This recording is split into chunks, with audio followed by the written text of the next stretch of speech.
Hey everyone, welcome to another live Thursday night show here at the Rocky Mountain Cigar Show at the Smokin' Studios. We have a great guest, a legend in the cigar media world, uh, publisher of Stogie Press, somebody that I've been watching and admiring for a long time and had the opportunity to get him on.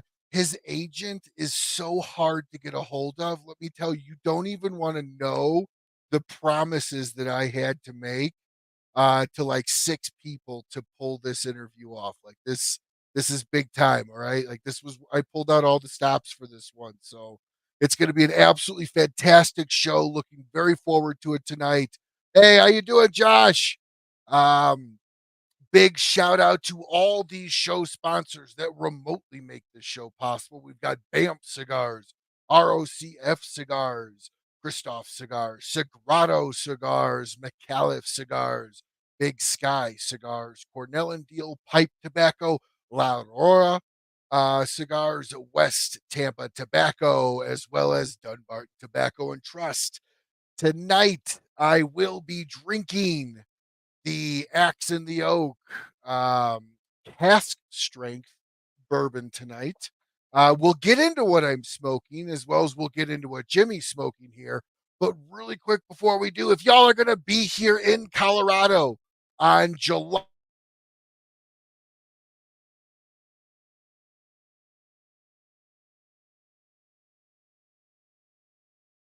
and buy yourself a ticket for the third annual Rocky Mountain Cigar Night. This is something that my partner Tony and I, owner of Casbar Cigar Lounge, started 3 years ago. First year we did $8,000. Last year we raised $30,000, and this year we are going to be presenting a veteran with a service dog that we bought at last year's event with the $30,000 that we were able to raise. This is going to be fantastic. This year, we've got several things lined up that I'm not going to really share quite yet. But I tell you what, you can just come to the event. It doesn't matter if I share them with you. It's $150 per person. Last year, we were able to give away 9 cigars. We had open bar, wine, beer, coffee, liquor. Again, the complimentary cigars. We've got a custom made, brand new, redesigned commemorative challenge coin that we're doing this year with our brand new logo that our marketing director Cody Carroll put together. We got live music with live and silent auction. So if you're going to be in the area of Fort Lupton, Colorado on July 26th, please do yourself a favor and come out and join us. It's going to be an absolutely fantastic night. We have the entire vineyard. And the vineyard, this is going to be the first year this thing is going to be in full bloom. I am looking so forward to this event. So please do yourself a favor. If you're going to be in Colorado, jump over to eventbrite.com, search Rocky Mountain Cigar Night, buy yourself a ticket. There are only a few left. So don't hold out. Don't wait. Buy now. Let's see. All right. So, okay. Nobody obviously comes on to look at me. I'm certainly not the person that anybody wants to look at. But I tell you what, the guy we're bringing on is a really good shape, climbs mountains, smokes cigars, and prints Stogie Press magazine. I'm telling you, your agent was redonkulous with the things that I had to promise to give him and you. I didn't want to tell you. I'm embarrassed to say. How you doing, Jimmie? Welcome to the show. Ryan, thank you very much. It's an honor to be on your show. I listened to your soliloquy in the beginning, and you fit that mold too. You do a great job. I love your format of your show, um, and it's always fun to get any guest on. I hope I live up to your expectations. Shoot the questions, and let's get into a great conversation. Absolutely. Well, hey, thank you so much again for coming on. You already live up to the expectations. Those of us that follow you, like we already know who you are. So all I want to kind of do tonight is treat this like I do any other night, because you also do a show that people can learn a lot about, taking it to the nub. And but What I want to do to start the show tonight is let's get into the only segment of the show sponsored by Dunbarton Tobacco and Trust and the Trust. Dunbarton Tobacco and Trust. See, I'm all discombobulated. I've got such a huge guest choked up. Uh, so, Jimmie, as you are the guest tonight, what are you smoking tonight, my friend? So to start off with, I fired up a Tatawahe Skinny Monster, and I am pairing that with a Funky Buddha. That is the only draft that they have inside the hotel because I'm broadcasting today from beautiful downtown Doral, where the airport is literally a stone's throw away from Miami International.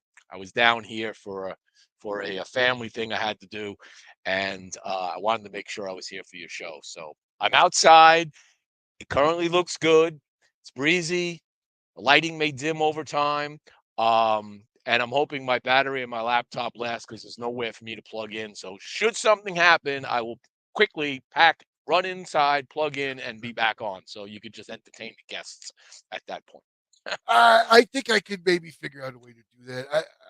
I don't know. I'm kind of a boring person, is what most people tell me. But tonight I am smoking the Micarita Red by Dunbarton Tobacco Nice. and Trust. I really like this cigar. So as having somebody of your caliber on with your expertise and how many thousands of cigars you smoke in a year that probably some of us never even heard of, will hear of, and never smoked outside of just reading it in a review from you. What is your opinion on the color series from the Micarita line? Oh, say that again. What's your Explain. opinion on the color series from the Micarita line? I like what you got right in front of you is my favorite. The red? Yes, that is my favorite. He is enjoying which one of the Skinny Monsters did you say? This is the blue label, The blue label. the one in the blue box. So let's kind of start a little bit back way long ago. What got you into cigars in general? How long have you been smoking? And what was your first cigar? Okay. So I've been smoking cigars since 1978, 70, late 77, late 70, winter of 77. A few Okay. years. Um, that kind of started, I was in a freshman in college, in my fraternity. I was pledging a fraternity, and of course, all the brothers are smoking cigars. So what was I smoking to begin with? Garcia Vegas. Back in the 1970s, there was not a lot of selection like we have today. And that's what you smoked. Then they stank. Okay. I wouldn't recommend them to anybody, but it's what you had. So for all through college is kind of what we did. Maybe I dabbled in some other stuff, but I really didn't discover the depth of premium cigars until the latter part of the 80s, like 87 or so, 88. I was working, I moved back to New York. I started to have a better experience, had more money in my pocket to spend, so I started to enjoy cigars. Okay. So at that point, the one that I remember the one that first premium cigar that absolutely blew my mind was a punch double punch. Okay. Like a 2.5 hour cigar. And that was just, yeah, I was like, well, I got to find more of these. And then it started moving around to different shops. I started hitting all the different shops in my neighborhood. And before you knew it, I was like learning about cigars like everybody learns about. If you speed the film up a little bit, you get into the early 90s. We're in the boom, right? Um, I'm a retired engineer, but as a practicing engineer, one of my colleagues, friends of mine, we always enjoyed going over to the local shopping mall where they had a cigar shop at lunchtime. And we would get a cigar and we just walk around outside smoking a cigar during lunch and then go back to work. The two of us became known in town um, as a voice for cigars. So we realized that people started asking us questions about cigars. And we would learn from many different shop owners and tobacconists that knew what they were talking about. So we had this brilliant idea to create a magazine, a cigar magazine, localized for Central Florida where we lived, and we were going to call it Central Florida Cigar Smoke Magazine, CFCS. We wrote some sample articles, some reviews, got some had some photos in there. And mind you, this is a complete print operation at the time. And what year was this again? This is like in the early 90s, 90, Okay. 90 maybe. And what we did, we had everything we needed to run this. We had my brother had just brought down from New York to get an interview with a print shop locally. They hired him on the spot because he's so good with the press that I had it in with them. So I was able to get some sample stuff done. I got some portfolios made, an advertising we had everything we wanted, but we realized one problem. We didn't we weren't salesmen. We were engineers that like cigars. So we would go around the people, these places. And back then you could smoke anywhere. You could smoke in a Chili's restaurant at the bar. You could smoke a Oh cigar yeah. Rita back in the day. And we would go around many places and introduce ourselves. And, we felt we had reasonable rates, but who are you? We don't know you. You have no track record kind of thing. So we couldn't get advertising. And when you do print, you need dollars because we were going to make this magazine free. It was going to be distributed to all the many places that allow smoking all the time, right? And the whole project failed. And we put it on a back burner. What came out of that was a whole another line. We learned how to do printing. We set up a kind of a printing brokerage for a little bit on the side. We made some shekels and had some fun. But as the years went on, I always had this dream of this is what I should be doing. So my wife, who is my marketing genius and graphic designer and web developer, she told me 10 years, a little more than 10 years ago, why don't you just do a website? And I was like, that's a great idea. Go build me a website. And we were looking for, and the name we came up with was Space Coast Cigars because we're on the Space Coast of Florida. So we called Sure. it Space Coast Cigars. And as soon as I launched it, and as people started seeing, I started getting some small brands started reaching out to me, and they would send me some samples to review. And I was like, hey, this is pretty cool. So I called my friend Mike up, and I said, hey, Mike, I kicked this thing off, this thing that we were doing. I now have it running. You want to be part of this? And he goes, I'm too busy. I don't have time. So I say, "Oh, well, whatever." So I do it, and next thing you know, it starts getting a little better. Now I take a job assignment in Michigan, in Detroit, Dearborn area. I'm up there for a good part of, well, the whole winter. And this is the winter where they had 90 something inches of snow.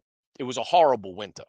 And we were staying in a town place suites with me, my wife, and our dog.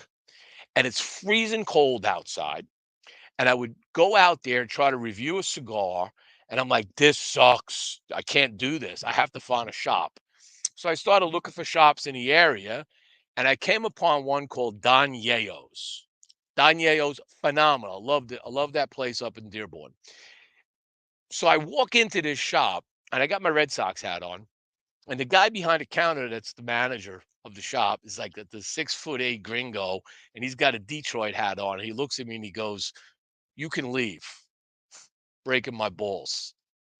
And I looked at him and I said, "Oh, you like to break balls?" And next thing you know, we start talking. Now, mind you, that person is Ryan Gallimore. Anybody in the industry may or may not know Ryan. Ryan had his own line of cigars at that time that he was working on called Swinger cigars. They're all golf related. The FDA bullshit kind of put that all, he got rid of that, and then he ended up working for Drew Estate. He's the one that designed all the swag for the 25th anniversary stuff. Okay, so all that cool 25th anniversary, everything from the lighter, the spray can lighter, and all that cool swag. He was the one that got all of that done. Um, but the two of us sit down and we have a conversation and we talk about what we're doing. And the first thing he says to me is, "Why do you have a website with a localized name?" He goes, "It makes no sense. It's a world wide web, Jim. It's worldwide." And he, in our introduction, he knows that I travel all over the world in my regular engineering business. So I'm always out there in different places, smoking cigars in different cultures. And he goes, "Come up with a better name." So we sat down one Saturday and we were going through GoDaddy, just shooting names out. Nope, taken. Nope, nope, nope, nope, nope, nope. And we hit on Stogie Press. And I go, "That's a good name." For $7.95, I buy the domain. I then l- call my wife up, who's at the hotel with the dog, and I say, "Hey, you know what we just did? I want you to port all of that. It wasn't a lot. Port all of what you've got over to a new thing called Stogie Press and redesign the logo and everything, and get it done in about an hour." It's, And you're still married? yeah. Well, did it in a day, right? He did it in a day, the initial site up in a day, and we launched. And then he looks at me and he says, "Well, now that you are cigar media," he says, "you can go to the trade show." And I'm like, "Well, how do I do that?" And he goes, "It's easy. You just register, pay your dues, and you're in." And it was at that time, I think it was like 350 bucks or something. So I said, "Fine, boom, boom, in." He goes, "Good.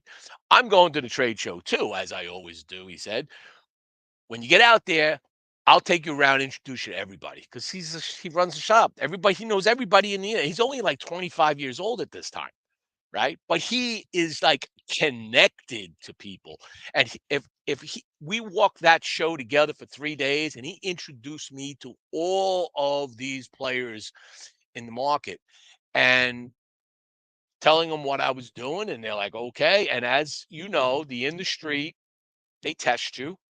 They want to see if you have staying power. They want to see if you're really doing this with passion or you're doing this just to get free cigars for samples. And I guess they figured out that I have the passion, because I'm still here 10 years later doing what I'm doing. And it's been a journey. It's been an amazingly fun journey on this road.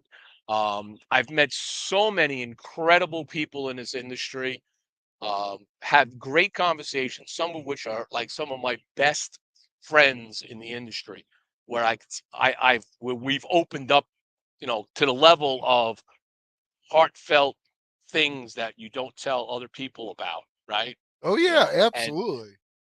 and it's been like that ever since. And here I am now, 64 years old, and I just retired from my day job, and I'm trying to figure out what I want to do the rest of my life.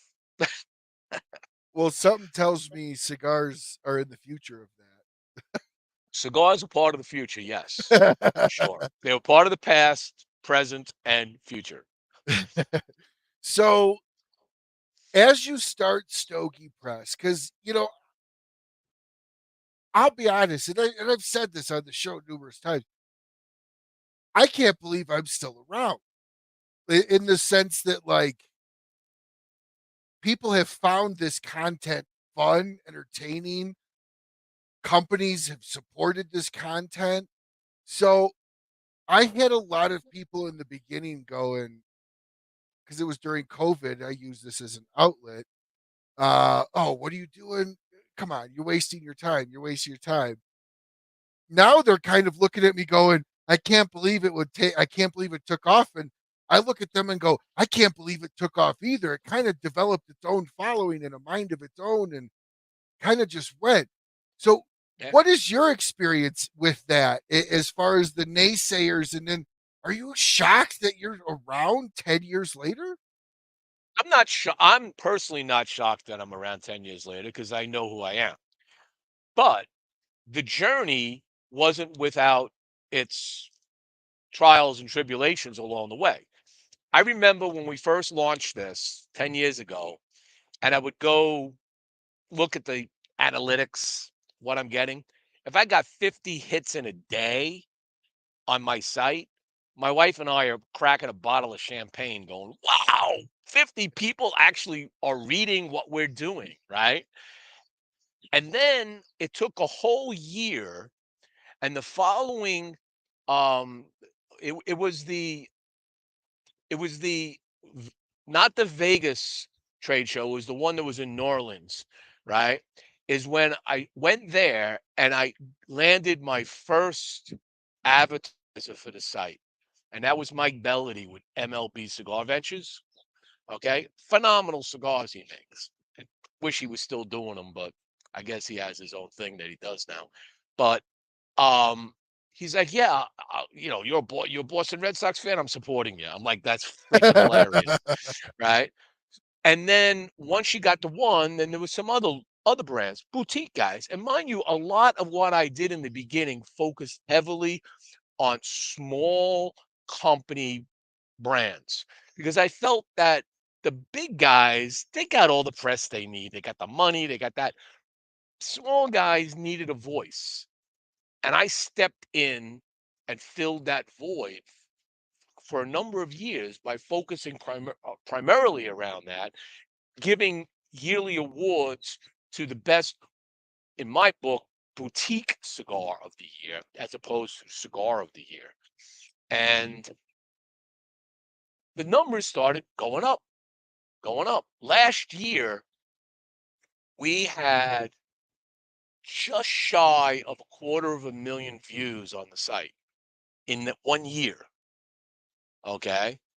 To put that in perspective, for the whole 10 years that Stogie Press has been running, there's been a little north of 1,000,000 total views over those years. So about one fourth of the total number of views came in last year. And that's a reason to crack a bottle of champagne. Absolutely, it is. No, that's impressive. And when that happens, like I'll never forget the first 10 views I ever got, which I think were mainly just family. I think my mom was like six of those first 10 views. Um, it it's unreal. And then when you actually are like, wow, a couple hundred views, people are actually commenting on it now. Oh my gosh, not only are they watching, but they're commenting. Like that kind of takes you back a little bit, but it's also a driving force, right? Because you Yes. eventually develop a following to the point where, like, if I'm late for the show, I know I have two or three people that are texting me going, "Is everything okay?" You know. Yeah. So, what was that like that first time for you when you were noticed, you were known, and somebody was like, "Oh, Boston Jimmie, I follow you, I watch you, I love your show, I read Yeah. Stogie Press." Yeah. And I can't, I don't think I could put a day or a date or a moment when that happened, but w- when it started happening, it was an extremely humbling experience that I'm like, wow, thank you for watching and supporting what I do. Um, I also remember my friend Mike. Well, I called him about three more times over 2.5 years, possibly, telling him what's going on and showing him what I was doing. And the last conversation ended with, "Yeah, I just smoke Cubans." I'm like, "Yeah, just bye. I love you, but no." And I'm now got revenue coming in. I'm going to Nicaragua. I've had people fly me down to Dominican, okay, to just literally go do a review of their factory. Okay, the Nicaragua, I had that happen, and that was just like is this real? I had to pinch myself. Is this really? Because I didn't anticipate any of that. I was just like, just doing this thing. And it was 5 years ago when I realized that it's time to expand the brand. I always feel that if you're going to build a company, don't shotgun everything. You're going to fail. You have to start with a foundation. And the foundation of the structure was Stogie Press. And then we brought in taking it to the nub and we launched that. And that's now running on its fifth season. And that has turned out to be spectacular.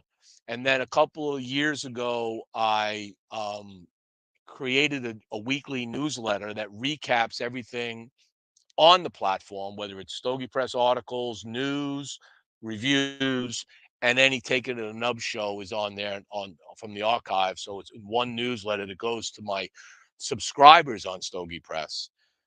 And then I started doing a tremendous amount of giveaways, which was always fun because my wife told me, she says, you got to start giving stuff away. You got too many cigars. And I just looked at her like, you get out of my lounge. That's but we but I would do all these giveaways on whoever watched the show. I would give away, a 5 pack or something from whoever was on that show, whether I paid for it or they provided it, it didn't matter. Um, and that helped grow the brand. And then the newsletter was another thing. And all three of those, I was able to get sponsorship for that. So somebody could advertise in the newsletter and not advertise on the site, or advertise on the show and not anywhere else. So I had different revenue streams I created to help produce all of this. Because as you know, you got to, you got to pay for certain licenses, you got to pay for this, you got Oh to pay for yeah, that. absolutely. Mailchimp isn't free. When you're No, sending out over 1,000 emails, it's no longer free, right? So you have to cover some of these costs, not to mention the cost of running the site itself.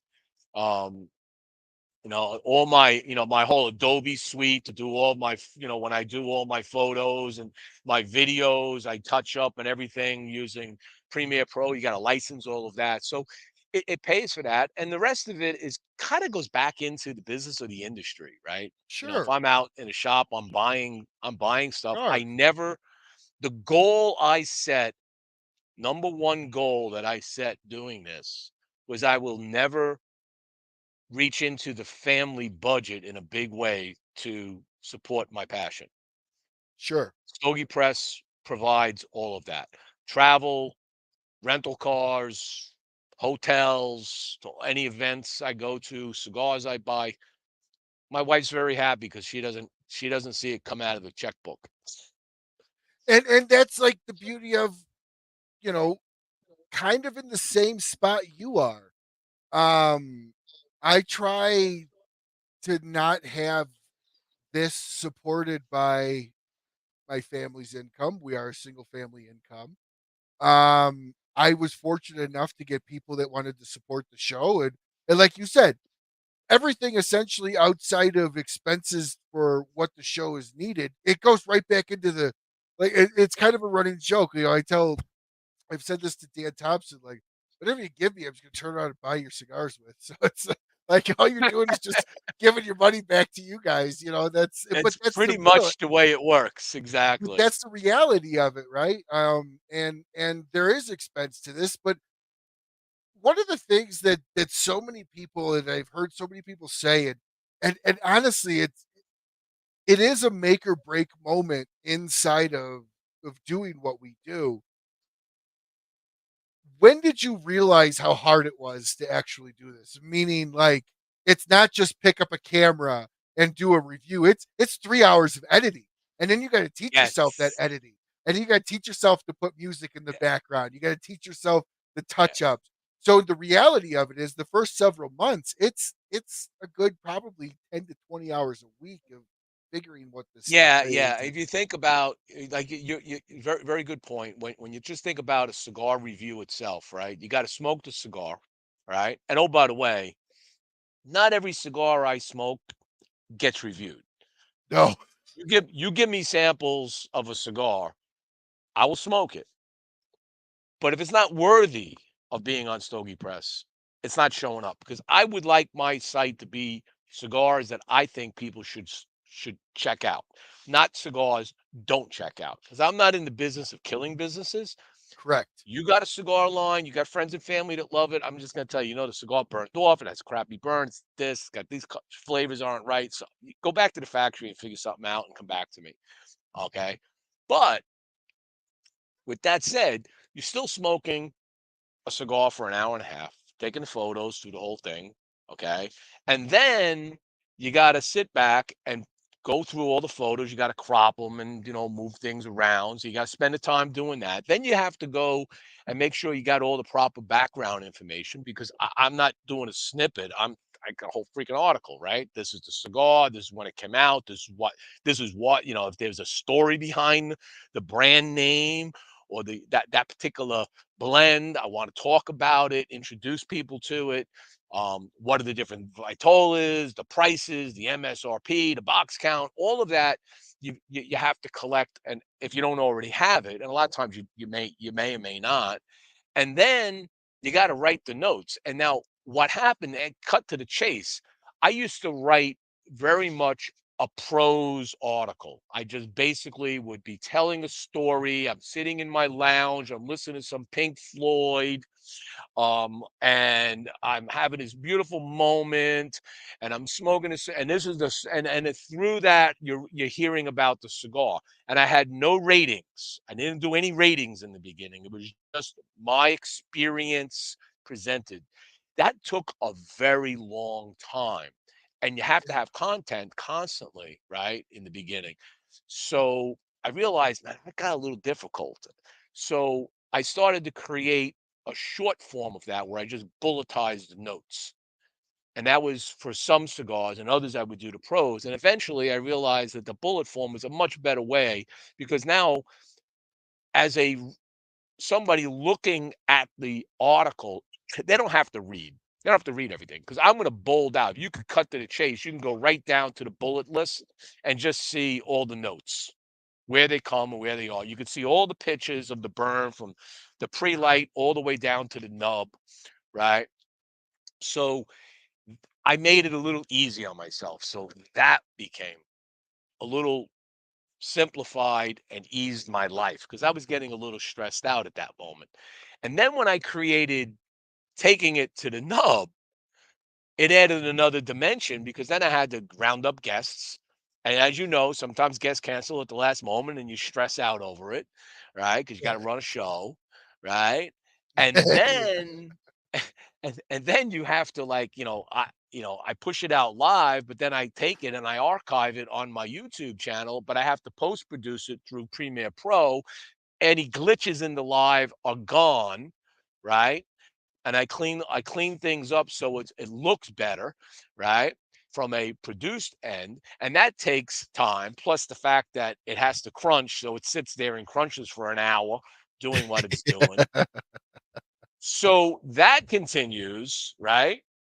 And I had a full-time job, which made it that much more difficult because you could really only do the show certain nights because I was like on phone calls and during the week with like Japan and Korea and stuff like that. So a little stress there. Retiring makes this a little easier. I could do the show any day of the week, any night of the week, doesn't matter. Up to the guest, and I'm flexible with that. Okay, and then the newsletter was easy. The newsletter, just a simple, cut, paste, put, the links and stuff and the main photo and a header, and that just was easy. So I'm at a point now where I am a whole lot less stressed out over Stogie Press. I am able to get the work done, and when I don't, here's the best part: when I go on a vacation for a week and I don't put a single content on the site. 5 years ago, the numbers went like this. Today, it doesn't skip a beat. Doesn't skip a beat because I have viewers all over the world because of all my travels, I've introduced this platform to everywhere I've been, all over Europe. I have followers in Germany. I have followers in Japan. I have followers in China. Everywhere I've been, I have hits coming in from all of these places. Okay. And they talk about it to their friends, which is pretty cool, right? When you show up and it's like, oh, yeah, Jimmy, man, you're the guy that, like you said earlier, it's like they know about me in Germany. That's hilarious. That's beautiful. You know? So I accomplished everything I wanted to accomplish from the beginning, from that moment of Central Florida Cigar Smoke Magazine. I accomplished the goal. Okay. I feel I've been successful. There are others that may be more successful, but you have to measure success on your own scale. All Correct. right. And on my scale, I feel I've done something good. I've done good stuff for the industry. I think the industry has vetted me. I think the industry knows that I am sincere. I'm honest in what I do. I have passion and I am sustainable. I'm continuing to do this, right? That I'm not in it just to get a cigar from somebody. All right. Now, what is stressing me out now? So now the script has been flipped. If that's all I do, I have a stress-free life. I can run this stuff. I create a thing called Perilous, Perilous. I was about to bring that up. right? And Perilous, for those that don't know, is a cigar trivia game show. Very cool, completely different platform than Zoom or StreamYard or anything. I needed to have capabilities. I actually spent 4 months developing it, programming things to make things work the way I want it to have automatic changes in feeds, okay? And this right here, stogiepress.com/perilous is the page, one page that kind of walks through it all. You can register right there to be a contestant and that'll pop up a Word document that you fill out and you email back to info@Stogie Press. And that gives me all the information about you, your knowledge in cigars and stuff. So I know you're a good candidate or fit for the show because you just can't have a newbie because they may not it may not be a good thing. Oh, So I yeah. had I that mean, all yeah, done. I go to PCA with it. Every booth I went to after we talk about the cigars, if they had a moment, I showed them this and I explained what I was doing. And I got like thumbs up by everybody. This is great. This is phenomenal. This is what the industry needs. This is awesome. It just got the accolades just kept rolling in. And I was like, great. So I'm all pumped up, right? So now there are a couple of other components. Okay. You got to give away prizes. That's not a problem when it comes to swag. I said I'm not going to give sure. cigars away because you're getting too close to FDA dicey stuff. stuff. Yeah, So swag and stuff. So any brand that I work with that knows me, they were like, "Ah, whatever, Jimmy. If you need something, just let us know. We'll put some stuff together, and that could be part of a sponsorship package." And so that was beautiful. Then I had to get gift certificates from shops because I wanted to get shops to sponsor because I want to shout out shops also around the country. And best way is you get a gift certificate. If you win round one, okay, of a show, you get a $50 gift certificate, right?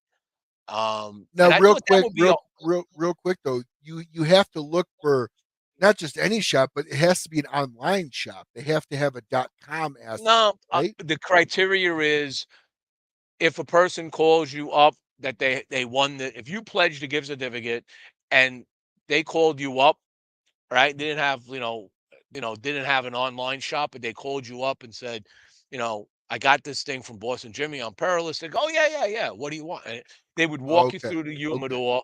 They okay. would show you, and you would pick out what you want. Okay, and they would ship it to you. That's the agreement they all had with me. So I thought that was going to be a hard pull. That was an easy pull, easier than I thought it would be. All right. What I thought was the easiest part of it was getting contestants. Nope. I got 10 registered contestants. People are reluctant to want to get into a game like that in public view, I've learned, because they may not know something that they thought they know everything, and then suddenly they get stumped, and it became a headache. So the Yeah, registration time, you end up looking like Lou. that's exactly, exactly. So I ended up looking at it, and I got a lot of feedback. So it's not dead. It's on the background right now, waiting for registrant contestants. And I wanted to. It should have been launched on Monday. All right. But we don't have sufficient contestants to actually run a slate of contestants to actually run even a half of the season, let alone a whole season. So we put it on a back burner. I'm waiting to see it. And in the meantime, I'm kind of taking all that feedback and I'm revamping it a little. I think one of the biggest things I'm going to do, instead of having a question and you got to know the answer, I'm going to do the question with the four answers. And one of those answers is right. So at least it's the answer is there. You just now it's do you pick the right answer? You have a 25% chance of getting it right if you know nothing. You know what I'm saying? Um, Well, and let then me other let people me let told me me go don't do it online initially. They said just go to shops and run it at shops. That's another feedback I got. So I stress over it. the shops thing is that can be fun, but that's a lot of pre-planning. That's a Mhm. lot of pre. It's not like you could just show up. You know what might be fun is to help kind of kick it off. Uh, bring in the cigar media guys. Bring in Coop. Bring in I do it. Bring in Shahan. Let's have us all go up against each other, and then Yes. you can do like even just in thinking about it, one of the segments of the show could be like stump a media guy.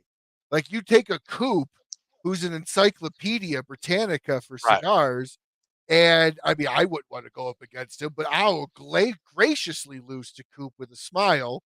Right. But I think that would be fun is to get the cigar media, and then it just kind of shows everybody what it is. Yeah, and that's one of the feedbacks I've gotten. Even tobacconists, okay, at Mhm. shop, for shop tobacconists, local shops, maybe. I got like three main shops in my Reps. town. Get all three of them on representation on it. So we're working those and trying to get it right. But I want to make sure that I have enough to do a weekly show. It has to be a weekly show because I want this to be something that comes out. It's not going to be a live show. It's always going to be taped. All right. Because there's a lot of Hey, widgets Richard. that are being played. And Sure. I want to produce a beautifully produced production because now I've learned all about Premiere Pro. I learned all about the application I'm using. I can produce a really vibrant, cool show. And I want to be able to I have this dream that let's say it comes out every Thursday at 7 o'clock at Whoa, whoa, night. whoa, whoa! Right? Not Thursdays. Let's stay away from Thursdays, right? No, No, I'm it just doesn't kidding, matter. Jimmy. I'm I'm just just saying kidding. I'm what just happens is kidding. you pick a day, right? And a time, and it comes out the same day, same time every week. And when that happens, it'll be on my there's a special Perilous YouTube channel that's going to have all of these shows on it. And the idea is you can then put it up on your screen, right? And I can see people having perilous nights, right? Where people show up and Perilous is on, and you let it run through. If it's an hour show, you just let it rip and then just have it repeat. But people will be sitting down and looking at it like you watch like a Jeopardy show and you have the discussions amongst your family and friends. Like, how'd they get that question wrong? Come on, I knew that answer. Yeah, rah, rah, rah, rah. I can see that happening, and it would be great for the industry to get people engaged in understanding and learning more and more about what it is they love. So My I'm a have geek. you reached out to Cigar TV? Cigar T you mean, what's his name's, Uh, Cigar TV, yeah. not Stogie TV. No, no, Cigar TV. Oh shoot, his name. They were on the show. It said so bad. Hey guy, let's see. No, I Cigar haven't reached TV. out. they bought over the old label. Bill Mobley. Oh, okay. He are you familiar with Freecast TV? No, I'm not Freecast familiar is with like a Freecast. Pluto, Tubi, a cable cutting application for TV. They're actually about to go public. Oh, Well, they okay. did a spinoff, and he put Bill is a big cigar guy, and he put his son Sean in charge of Cigar TV, and they're actually shooting content. And they're going to shops and having like CNN. They're having Right. shops play just Cigar TV. This Yes. might Cool. be I, after this. I'll slide you Bill's information and his son's information. Okay. This might be literally right up their alley for content that they're looking to actually help produce. Yeah, maybe we can have a collaboration and we join forces.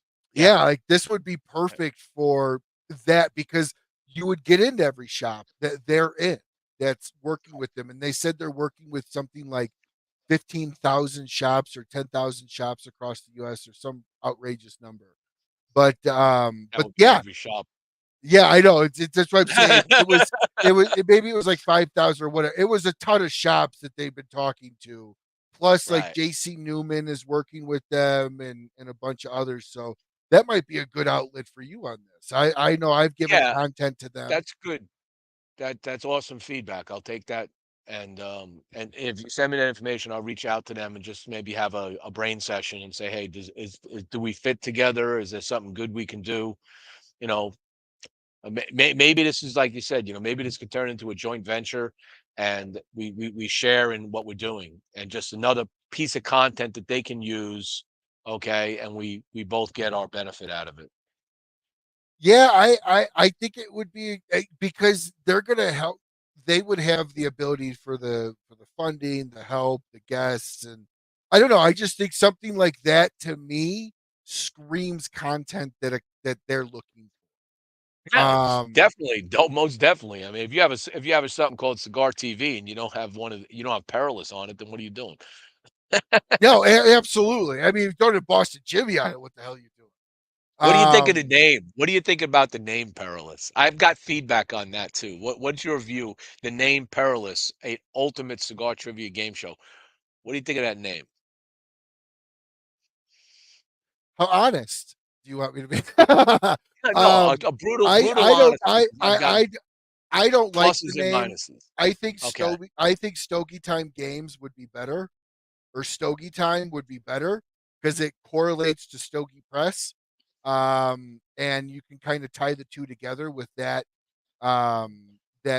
name. Um, I think Perilous sounds like an Iron Man pre-show. Okay. Like I'm getting ready to like watch ththese people duke it out, beat each other with cigars. Well, they are in a way. So so if you think about and that's why we came because we had my wife and I were like we noodled on this. I was developing all the content, all right, and the functionality, and we spent for about 3 months into that. We were still wrestling with what do we call this, and my wife was like, "You need to have one word name. Can't have a complicated name. Have a one word name that really means something." And when we talked about Perilous, it was like, yeah, because what Perilous does, it's there's two rounds. The first round, you got three contestants battling it out. They're wagering points based on what they think they know and what they don't know, based on a category of a question type, right? And increasing difficulty throughout the round. So they are um if they can make a perilous choice of betting too much of their points and get the answer wrong and fall off the mountaintop, right? And then at the second round, the winner moves to the second round, and that's just a bonus round. But again, they can choose to keep a prize or forfeit the prize and go for the next harder question. Again, very perilous because you might lose everything in the second round, right? And get only the first round prize. See what I'm saying? So that's why we came up with perilous, because it kind of really makes sense. And when you actually start looking at a show works and you actually start seeing, I think as people start watching it, they'll understand why it's called perilous. Be like, man, that guy was real perilous. They're gonna start saying that. That guy was real perilous in that betting. He lost that because he bet too much. He thought he knew everything. See, I totally see where you're coming at with the name. I just think I think when I look at the big game shows, Family Feud, when I look at Reading Joshua, I'm Jeopardy, reading Joshua's yeah, comment. it's I was Put gonna, that up. Can you put that comment up? yeah, oh yeah, yes. I will tell you, I don't know, Jimmie might win that one himself. This guy's climbed Mount Fuji with his son. And I mean, that sounds like a very expensive show to make, Jimmie. You up for it? Cigar TV's behind it. Let's do it. Here we go. Old school Japanese dub over like Wipeout. Thanks, Josh. my my thing is like when I'm looking at like, and I think of like the big names in like game shows, the name correlates to the show conceptually.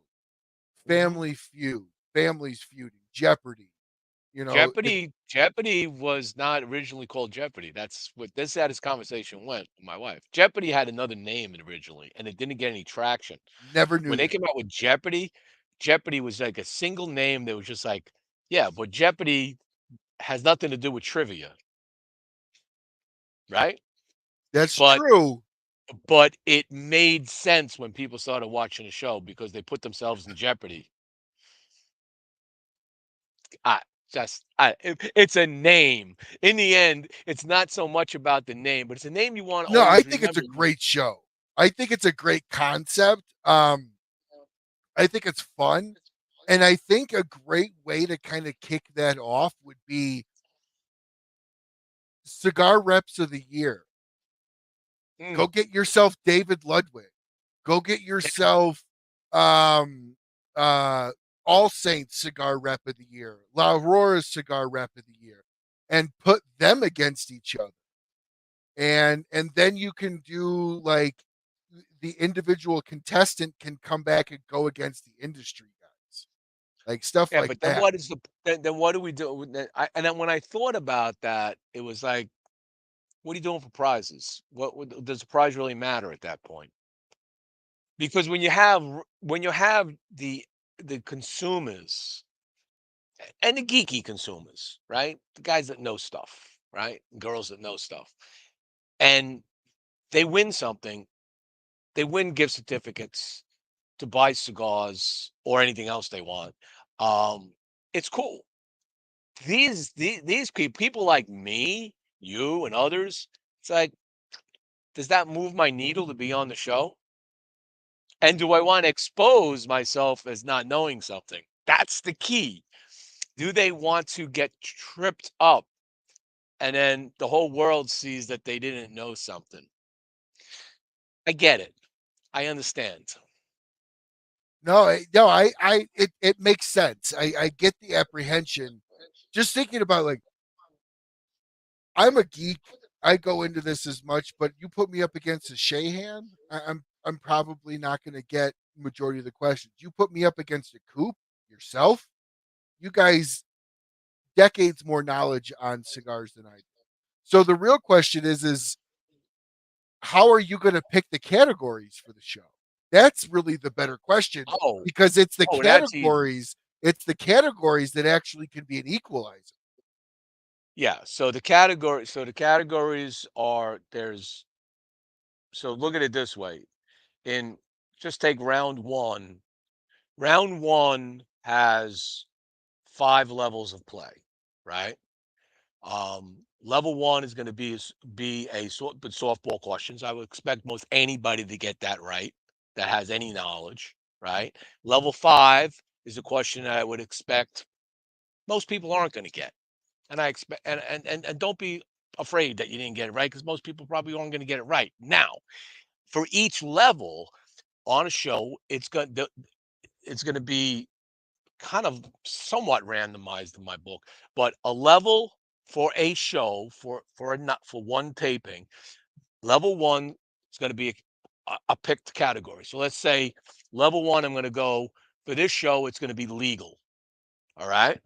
But it's a level one question about legal, right? These are the easy things. Like, when did the FDA put out the deeming regulation? 2000, what year? 2016. Boom. Okay, good. Okay.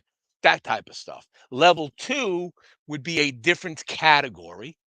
All right. Let's say it's brands. It's a little more difficult question in that. Now I could have a level one brand for another show. I do the level one and call it brands, right? But as each level, I have this stuff curated now to where I've got well over 1,000 terms and definitions that I've curated, put together into a database that I have related to or am currently still relating to questions, because you can ask the question different ways, okay, and categorized and levelized, right? So for any show, I need 15 questions because each person is going to get a different question in that level for that category that is up. So 15 questions in round one, three plays, each going to get 5 questions as we progress through.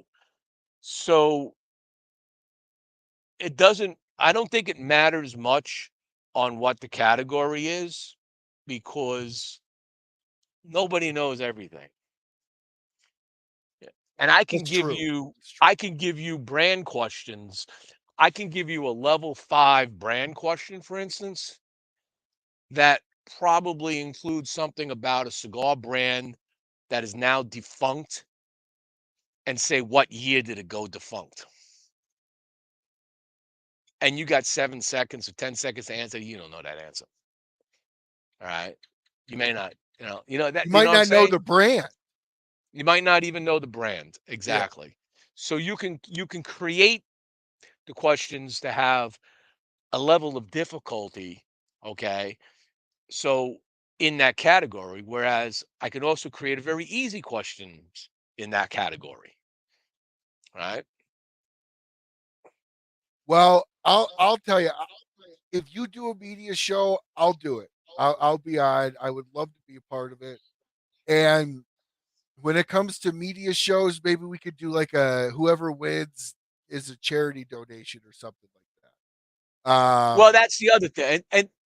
And you bring up, and that's another really good point, because in the end, what I really want to be able to do with this is have a certain amount of philanthropy give back, right? And or call it group philanthropy if you want to call it that, right? Where we run a season, all right?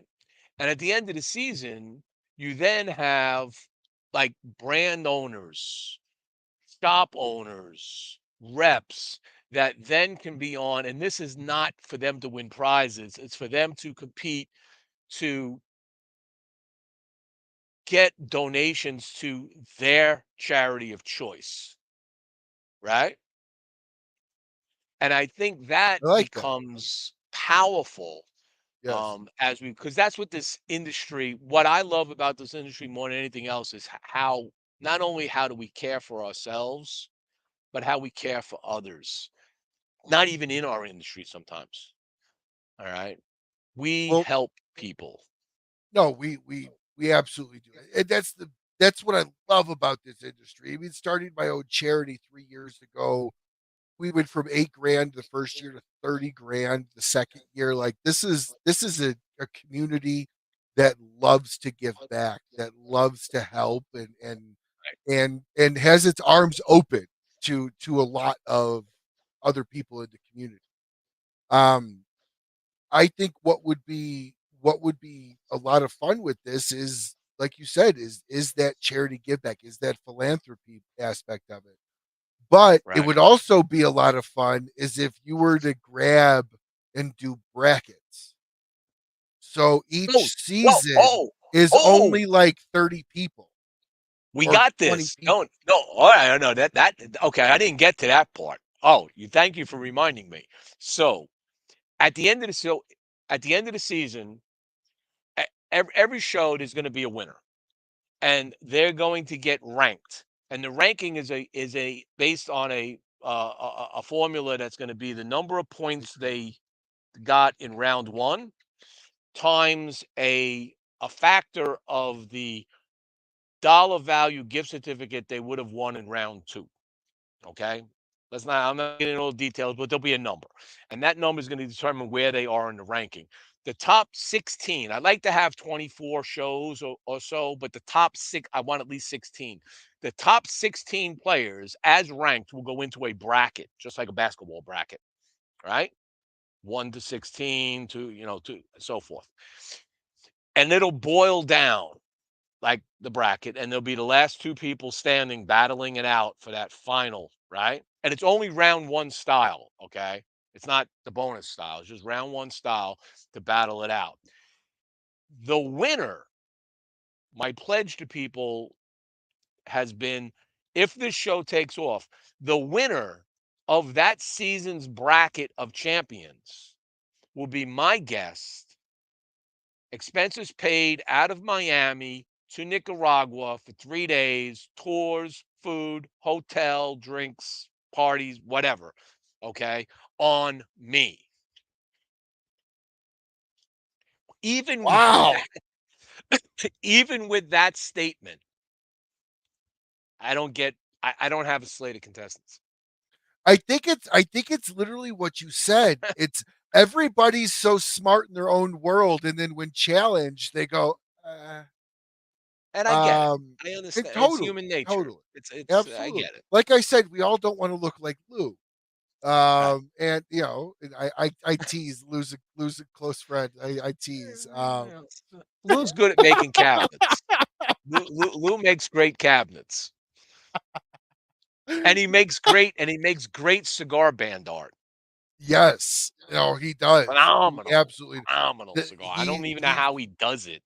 I don't either. He submitted that a drawing or a piece of art to us for last year's show, and that thing went for like 400 or 500 bucks. Yeah, no, It was good. incredible. It was really good.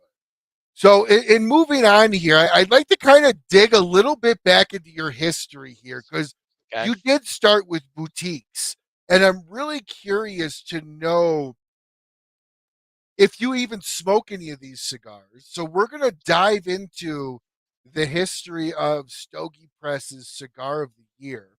This is the very first cigar of the year on their website. Oh This is yeah. from 2014 Top 25 Boutique. Now, Right. Jimmie, Right. which of these cigars do you even consider boutique anymore? Because a lot of these are what Yeah. I would Yeah. not Yeah. consider boutique. Right. So my father, no. Warped, yes and no. Crown heads, no. Mhm. EP Carrillo, no. No. Okay. Casada, no. Rocky Patel, definitely no. Cordoba Morales, yes. Villiger, no. Drew Estate, no. AJ Fernandez. So this was my shot in the beginning, and I'll be honest, this is like Aaron Doza, they don't even exist anymore. Sam Lucia, he's not doing it anymore per se, but that Luchador was amazing, okay, in its own right. Okay. Espinoza is not. CAO is not. So no, most of these are not. And again, this was a young me trying to do something, and it just was like, okay, I had to come up with a list. But All I don't right. think you were wrong in necessarily these being boutique lines. The Drew Estate Herrera Esteli, that was a boutique line back in 2014. Because they were My bringing Willie father, on. I mean, I don't think you were wrong in it. Do you smoke any of these still? Yeah, I smoked a six. I definitely smoked a 601. Okay, I've go back through that list there again. So I do pick up a La Antigua Dad once in a while in a shop when I see it. Okay. I wish I could find more of those warped Flor de Vals because that was just an amazing cigar. I do. I have smoked Jericho Hills numerous times. I haven't smoked them recently. The EP Carrillo La Astoria, yep, I've smoked that since then. The Casada 40th, nah, I don't see it anyway. Rocky, no. Cadobra Morales, yes. As a matter of fact, I just smoked a Cadobra Morales the other night. Okay, which I've had around for a while.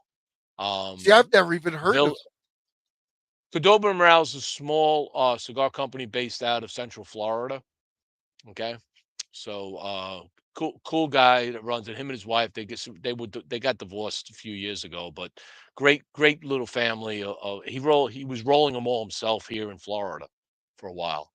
Um, AJ Fernandez, New World, all day long. Okay, But see, I'll pick that those was a up. boutique line from AJ at that, Yes, it was. and that brings me to the next question I'm going to ask you here after this is I would like for you to define boutique, and I would like for you to define if you feel a Drew Estate can have a boutique line, if that's actually Yeah. considered boutique. So I've evolved on that, obviously, in 10 years.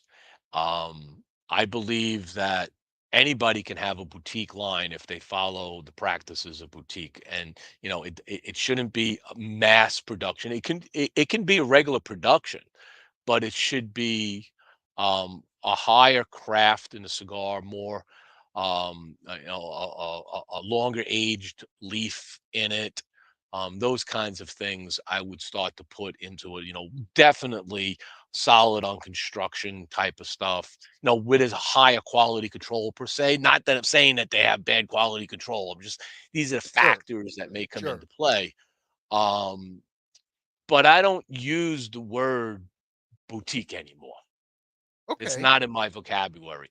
I shifted a few years back when I realized, and when you go through some of those lists, you'll start to see those lists not having The word some of the boutique. more reputable names that we're all familiar with on those lists. Okay. Like if you pull up a 2016 list, for instance, open that one up. So this would be 2 years, 14, 15. So the 26 would be 3 years running. So if you opened up the 2016 list, all right. So here now you see something different. You see something called Yayabo. A lot of people never heard of Yayabo. Yayabo was based out of Nicaragua. That Sirion will blow your mind. That company now is right here in Florida, okay, in the Winchester area of Miami. They've got their own shop. They sell some other lines, but they still sell their line that they're still making. Okay.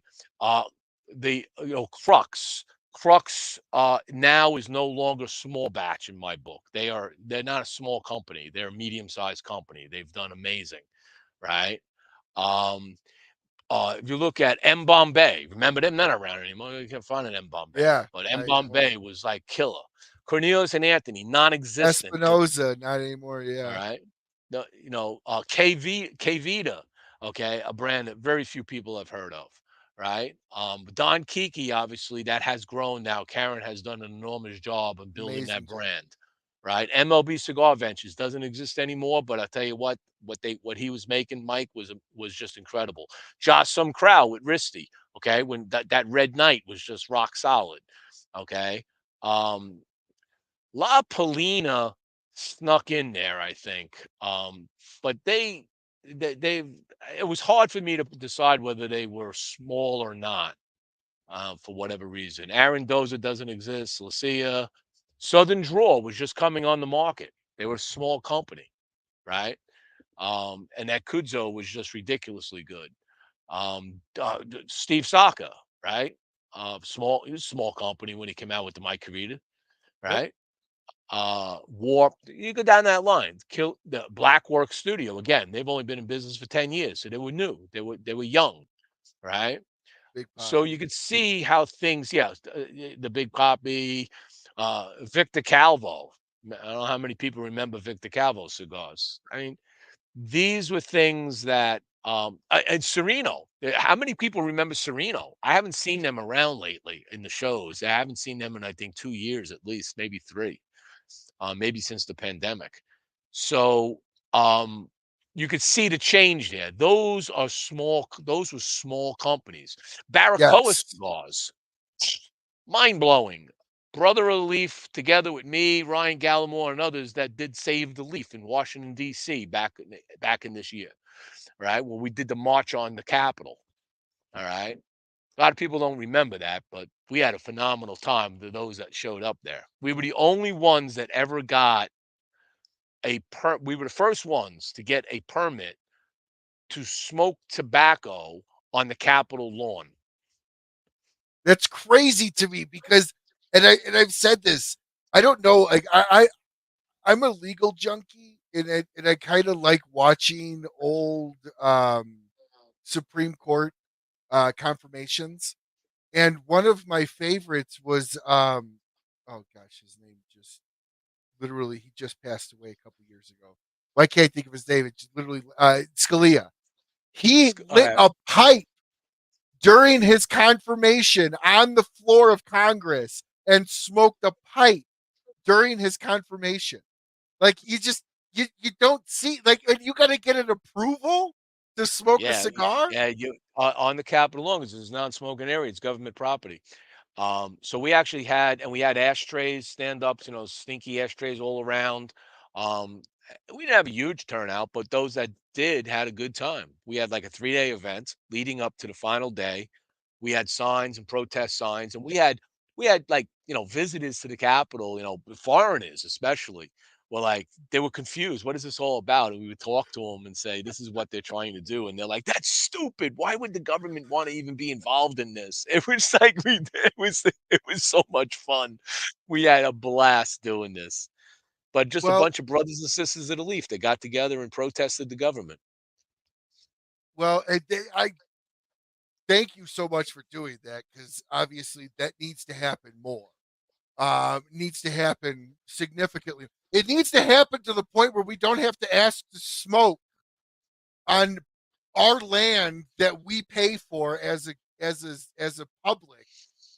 Considering when you look at the founding members of Congress, they literally all smoke, Yes, and they yes. smoked We found inside it on we were Congress. founded on tobacco, man. Tobacco. I mean, That's what let's I be mean. real. Like You so know, to we me, it's just mind-boggling that you have to ask for permission to smoke in the country's capital.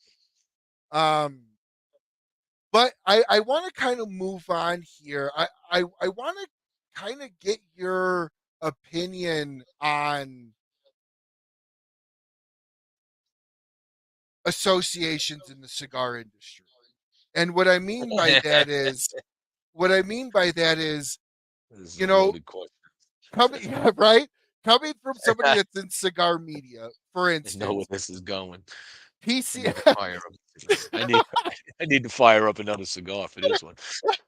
So you take PCA, used to do yearly dues for media. It's now at no expense.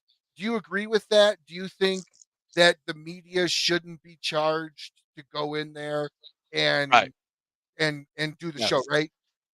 I agree that the media should not be charged to do the show if they're doing the due diligence of the show. Like when you go to show, you're covering the show, Thank you, you're Lou. putting out information, right? You're not just going there to get free shit and not talk about it, right? You're reporting on it. That's what you do. It's news. It's newsworthy to cigar consumers to see what's new and what's coming out and all the cool stuff, right? So what do So you consider cigar TPE media? broke that mold. TPE broke that mold, and I think PCA, maybe I wasn't. I'm not behind the scenes on PCA, but I would think that they learned a lesson and said, hey, we ought to be letting the media come in here because they're the ones that promote this stuff more than anybody else. And a lot of times it's free because you put out news, you put out this. So why are we not rewarding the people that take care of us? And promote the industry. So what is your definition? So what is Boston Jimmie's definition of media? Media? Cigar media. Define that.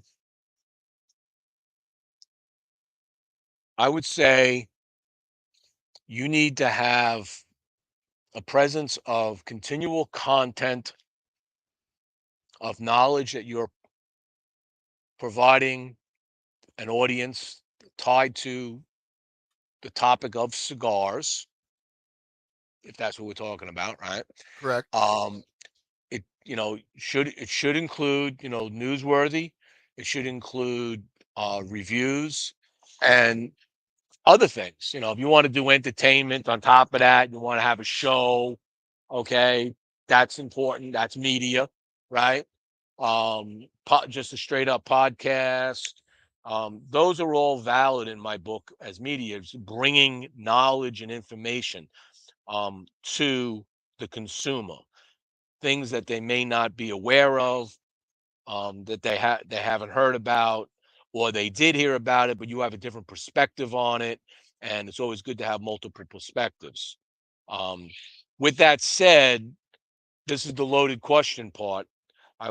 There's a lot of debate in recent years as to whether the TikTok influences or the people that just all day just take a picture of a cigar and post it out, is that media? Mm, it's a dicey one. I'll tell you that the industry themselves, the brand owners, they have no problem with that. They love that because anytime their brand is in front of somebody's face and it's free, they cost them anything, right? I take a picture of this and I say, "Here I am smoking an ish XYZ. cigar right here." Exactly. Oh, there you go. They love it. So you could cut that out and say, well, they're not really spending a lot of time, right?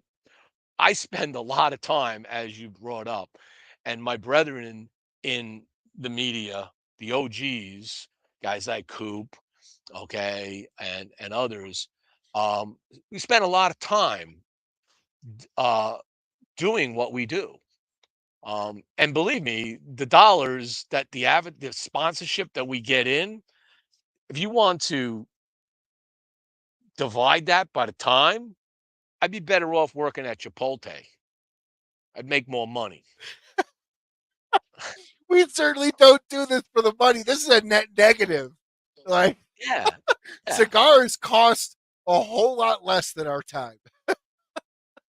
right. So the media people, I think you got to, if you're gonna put somebody, use the term media, I want that to have a connotation that it's a person or a group of people that are spending time and effort to and money to produce content. That's media. They're doing something, not just taking a photo. Anybody can take a photo and That's post, very say, true. yeah, there it is. Ish. Man, Yes. I don't disagree with you. I also personally have found that some of the people are in this for subscribers. They're not, if anyone's watching, please go over to Rumble because I am going to be eventually leaving YouTube. So jump over to Rumble and follow me. So that's a little selfish pitch there. But the reality of it is, you do get the people, not naming any names. Those in the media that are in this know who we're talking about. There are people that are literally there just for to say I have 30,000, 40,000, 50,000 right. subscribers. And And and those that to followers me don't is give a not the shit. love of No. it. And the It's for followers, me. so here's a good question. So that's correct. And we'll just take a group, right? Now let's put cigar groups in Facebook groups, right? So you get some of these Facebook groups, especially some of the older ones, 30,000 members, 18,000 members, right? Um, is that media or is that just a group of people talking about cigars? It's a group of people talking about cigars. And how curated is that? And the question then becomes, of that large number of quote subscribers and people, how many are actively participating at any given time? How many times do you get an invite to a group and you say, that sounds like a cool name? You say accept, you look at the group, you say, okay, it's cool. But you have too many groups you're in anyway. How many groups do you look at every day? You don't. You don't. But you're in there. Maybe you rotate to it once in a while. You say, I haven't talked in this group for a while. Let me see what's going on. I mean, because you can't. You can't. It's like trying to smoke every cigar that's on the market. You can't.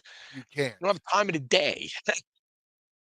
So yeah, Eh, if you're doing it just for subscribers, you better have good content. You better have content. You better have informational content.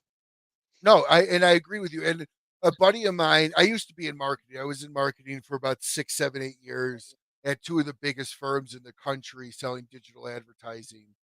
And one of my buddies sent me a cool little stat fact sheet off of his inside information stuff that he gets, that you have to pay for these stats. And he said, and any if a group on Facebook manages to hit 15 to 20% participation of the followers in that group, that is considered very high active. Right. And so you take 1,000 people, that's 200 people at best active all the time.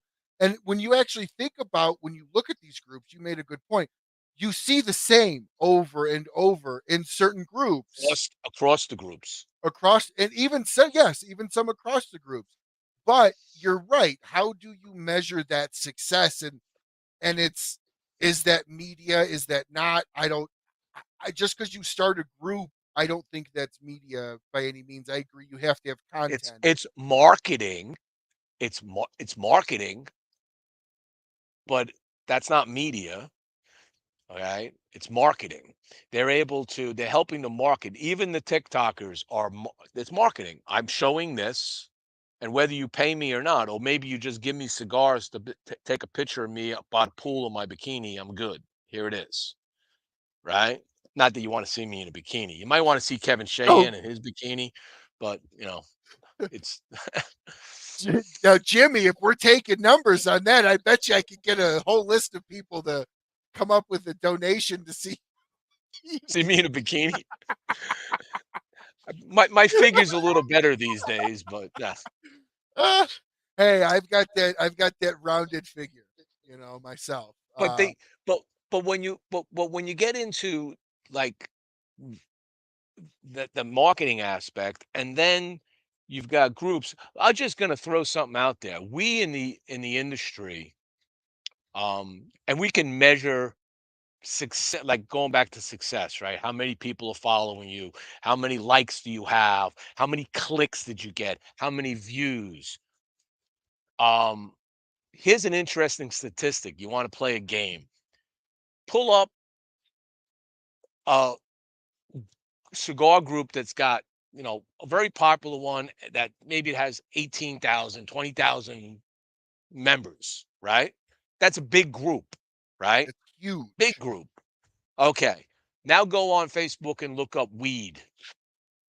Just look up weed and look at the group. These different groups. 1.5 million with a Yes, capital M, right? yes, We are just this tiny little industry. fraction. It's a tiny industry that we're in, right? That other industry is ginormous. And I would say that people that run those groups, even they're not media, they're marketing, but they're getting benefit coming in because they are putting this information in front of so many people. And even if 1.8 million aren't looking at it every day, there's just a percentage game. They're getting more people on a daily basis looking at that than you get in a normal cigar group Well, it's by the views. It's the factors. potential for the views, right? It's the Right. potential for the click. So, in kind of getting back to organizations with PCA this last year opening up media at no expense. Finally, I know smaller guys like myself who very passionate. I do literally a 2-hour show every Thursday and I barely miss it. I used to do 2 reviews a week until YouTube kind of shit all over us. And then it wasn't worth it anymore for me to do that because it's a lot of time. Yep. What is your take on other associations? What's your unfiltered take on BCA? What's your unfiltered take on the new TPA that's been started? And you're honestly you're the person to ask when it comes to this. And the reason why I say that is you've got 20 years plus in the cigars, 30 years in the cigars, and 10 years on a website. Before that, you did other things inside the Stogie world that you created. You've seen a lot of associations probably come and go, and smalls and bigs. So, when you hear of a new association, what is your first thoughts? All right. If I hear like when I hear a new association, my first thought's always going to be why, what is its purpose, and what's it benefiting? Okay, in the industry, right? So when BCA was being formulated, and I was on early phone calls with that team, just kind of providing my input when asked. I wasn't a member of it, but they respected, I think, my voice a little, and because I was focused a lot on small companies, it was a good person to be talking to. But they've executed fairly well, but I'm still have concern on how it is completely assembled because they don't have just the small guys in it. There's some larger companies that are part of that. So did they did they absolutely fit their definition and mold that they wanted to have? Right? Now they did an excellent job on being able to provide a presence at the PCA trade show at from what I understand, a slightly less rate than a normal booth would cost somebody. So it gave them an in, and they're supposed to be helping small companies that are members to understand what it's like to be a cigar brand owner and what that takes, right? So I think they still have they're still in their adolescent stage of life. They're learning stuff. There's a few swords they probably are falling on once in a while. You hear different feedback, but I'm going to give BCA 3.5 stars right now where they currently are. Okay. Um, we have Cigar Rights of America, right? Cigar Rights of America going out there pushing a legislative agenda, right? But isn't that what PCA does? That's the primary reason. I mean, let's be real. The PCA trade show is a lobbyist organization True. disguised as a trade show in my book, Correct. Correct. because all the money that they're raising from that is being used to fight the battle. And there's nothing wrong True. with that. It's a good thing. We're fighting the battle, and we've won battles, and they've proven that this is at least working to the extent that we're hoping for. But CRA, well, they kind of doing something similar, and then they kind of joined forces, and I think they recognize that. So, yeah, all right. And then you brought up TPA. So I know there's probably some folks on here that have been pushing TPA. I know I put out the news the other day. My initial reaction to that was, why do we need this? What is the purpose of this? Total product associate or Tobacco tobacco Products product Association. association. I said, what is the purpose of that? And the purpose was to focus on tobacco products, both pipe tobacco, cigars, right? I guess it includes cigarettes because it's tobacco, and I don't know. They actually did say no cigarettes. It's No cigarettes. essentially pipes So, and cigars only. okay, so pipes and cigars. So let's leave it at that. But if I turn the film back a few years before PCA, it was the International Premium Cigar and Pipe Associate, right? It was IPCPCR, which Yes. is pipe and cigars. So that's kind of what they were doing. So now they got rid of that, called it the Premium Cigar Association. So now we created another one called the Tobacco Product Association, which adds in the dimension of the pipe back into it. But what, where's it going to go? So I can't, I can't grade it. I've had conversations with some of the folks that are involved in it. I'm hoping to have them on my show to talk through it. Um, but they're in an infantiles. They're in the infant stage right now. They're incubating themselves actually right now. So there's a lot to be seen if it's executed properly and to the benefit of the member association, right?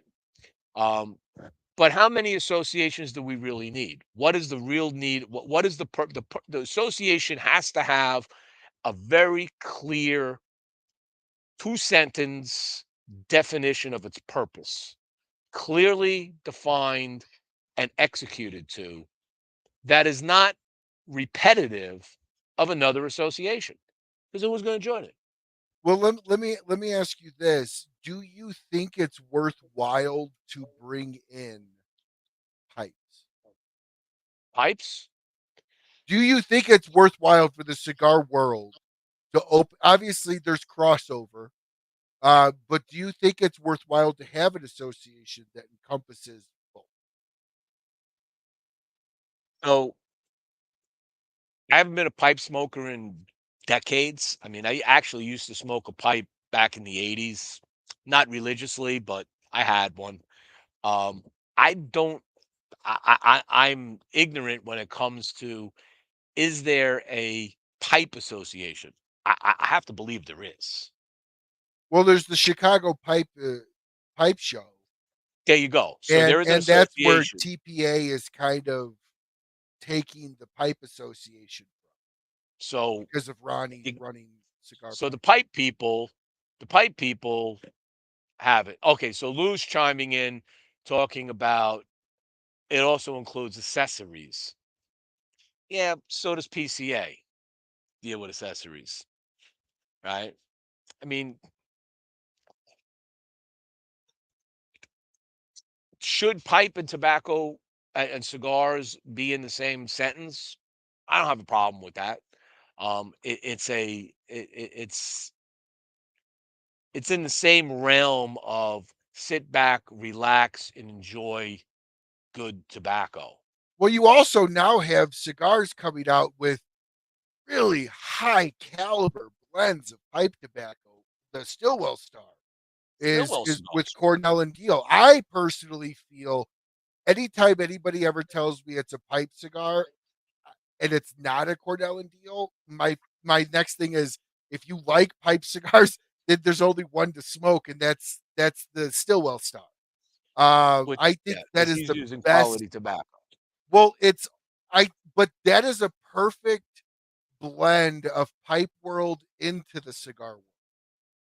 Yeah. And I think there is a lot of great other blends to come from that. And as those happen, it makes sense to bring in. Yeah, and then there's, does it, having that and being able to put that in front of people, right? Does it create a good crossover that says, I never was a pipe smoker, but I smoked this Stillwell and I like this navy blend. Gee, it's got an interesting flavor to it that my palate's not familiar with. Oh, well, that's the pipe tobacco. Oh, well, maybe I should smoke a pipe. And then once you cross that over, then there's a whole nother world of what A it's whole like to other smoke world. a pipe, right? I mean, you just don't take tobacco and put it in a bowl and put flame on it. There's a No, whole process big time. to do that, to enjoy that properly. And there's a lot of education, just like in cigars. So it's okay to tie it together, but I would believe that if I mean, I would ask also the question of how many pipe smokers smoke cigars kind of on an equal level, right, and vice versa, right? Is how much of that crossover exists in the industry today, right? Well, the And other does the the counterpoint, association help build that? and yeah, the counterpoint to that question is, can that association create the crossover? Because if the Yes. association can't create the crossover, then it's kind of a moot point in having. Does that make sense? Right, that was what my point was. If you're not, if the association isn't facilitating some of that crossover experiences, okay, where you could sit down in a lounge and talk to somebody smoking a pipe and learn from them, and then you get the same experience as you go to the you be part of an association, you start learning more about it. If you're seeking the knowledge, having one place to go to is always good. Okay. Well, the other Um, side of it too is TPA is allowing the consumer. This is new for an organization. okay, BCA does not allow the consumer to that's correct. partake. That's correct. BCA sure as shit doesn't allow the consumer to partake. Well, And they TPA know allowing it. they BCA, the plan for BCA originally, which this is why they're not getting 5 stars, was to have regional events. They did a couple up in the up in the vineyard, whatever it was, but they were supposed to plan out having different regional ones where and it's a consumer thing, right? That's a buying event. I'm talking about the consumer being a member. Oh, being a member and And having a that voice into being on correct, the board.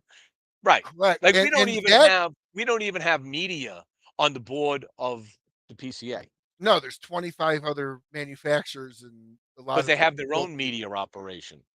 No, absolutely. And that's where I feel that TPA is going to okay, I'll be upfront. All right. I'm just gonna say it. I'm biased, right? Ish is one of my best friends.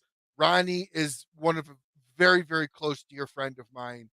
And so, yes, I will say I think the organization that they're starting is a great idea.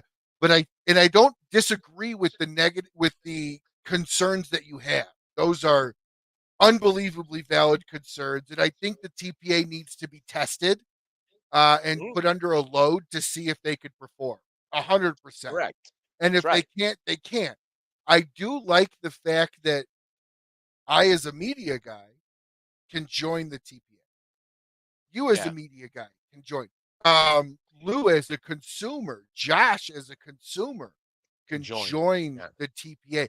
And I think in that process, it brings that community, I think, a little tighter.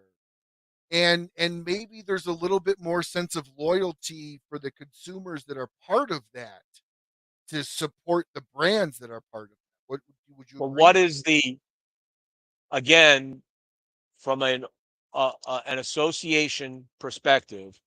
What is the benefit to the member?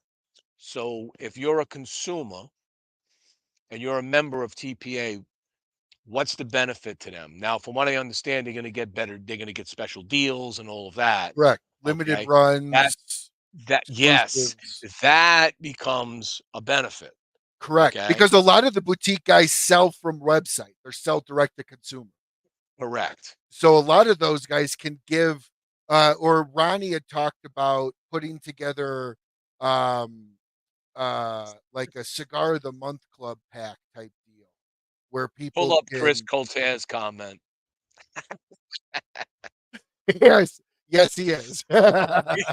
It's One of the cool things I thought is that when I had them on to talk about that, we brought up like kind of like a cigar of the month club type aspect to where new brands can test products, get products out there, and only the members can actually have that ability to get that. I think now you're that providing a lot of value.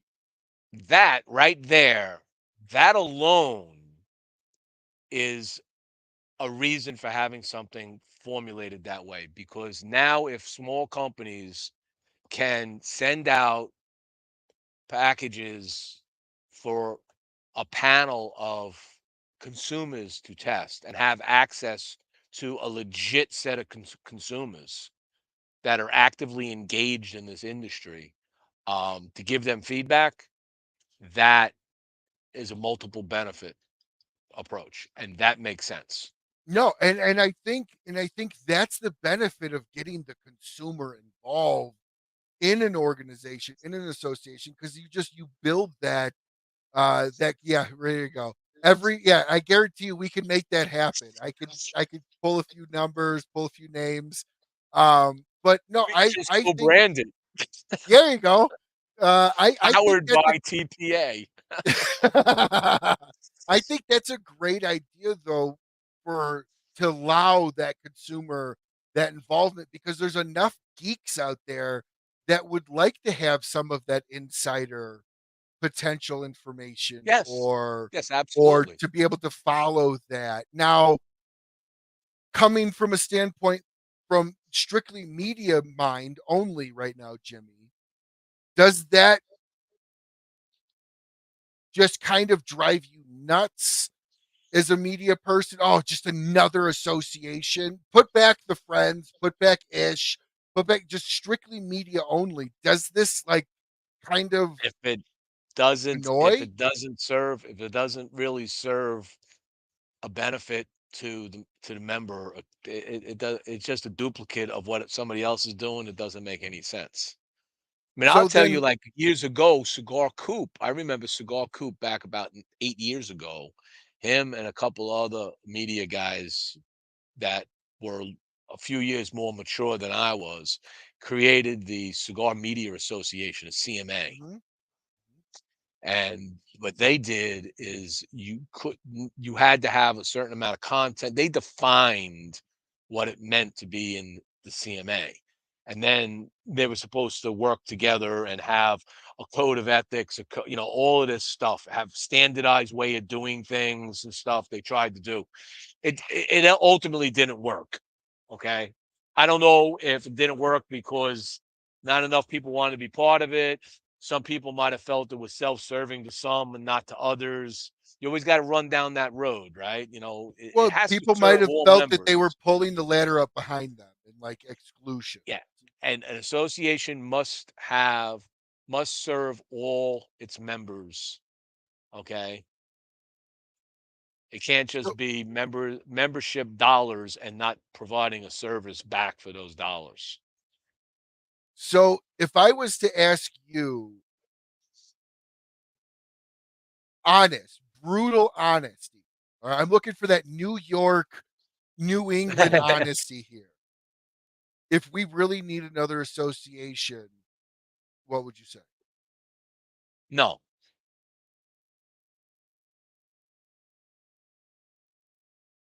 And that's honest because it you again, you're the perfect person to ask this to. You've been in this world since the 80s and you've been tight knit in this world. You've seen a lot of failures, you've seen successes.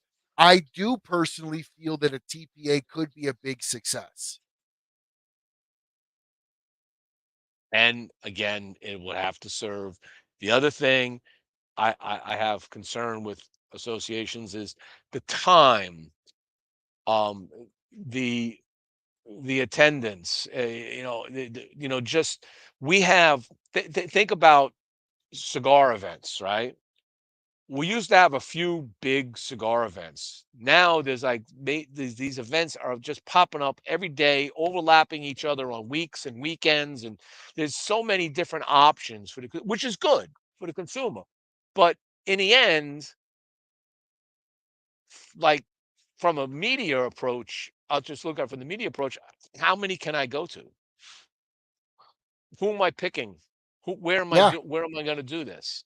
All right. Do I go to the Great Smoke and valid. then I go to this smoke and then I go to the NFG in Texas and E- then I go to Rocky Mountain and then I go to the Cats Festival. I mean, it's just going on and on and on, right? So eventually, when you add associations in the same type of equation, how much participation can you have when people are locked in on certain things that they like, and then are you gravitating people into this?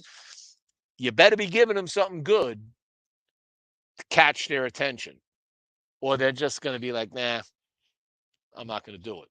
So Ronnie and So Ish, if you guys are paying attention, The thing we figured out is you guys do have to do some kind of a ultra value pitch for the consumer side. And I do think a great way is to do some kind of a boutique driven, member driven cigar of the month club that only your members can get. That is an intense value. And let's be honest, Jimmie, there's really only going to be the geeks like us that join something like that. They would be interested in something. Right.